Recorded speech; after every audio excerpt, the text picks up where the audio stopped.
How do you think that is the case now with a lot of men's mental health in particularly?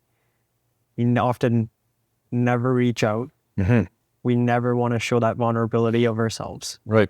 And I think a lot of that has attested from society constantly putting the pressure on men to be, we're men. Yeah. Right? Sure. Like that idea of you got to be strong, can't cry, Mm-hmm.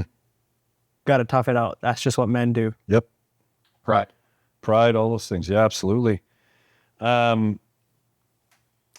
So boys don't cry. But unfortunately, what that leads to is 76% of all suicides in Canada are men. 76% of all suicides. On average, there are about 5,000 suicides that they record in Canada a year. So 75% of those are men. In the world, it's around the same average, around 73%.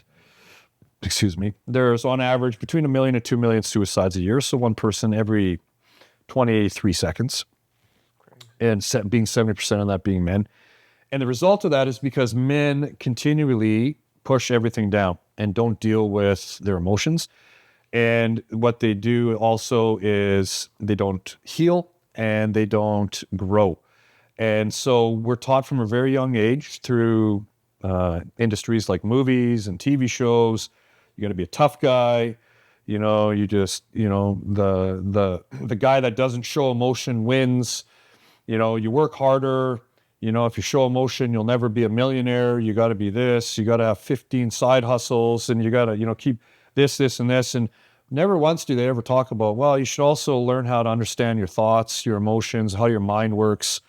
You should probably explore the things that happened to you as a child so that you can gain strength and knowledge so you can be a better father, so you don't do the same thing to your kids.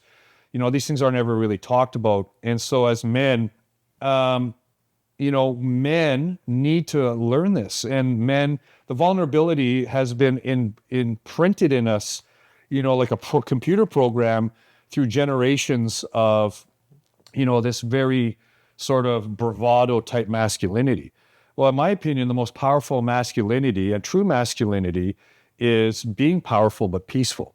And the only way you can be both of those things is you have to know what's in here.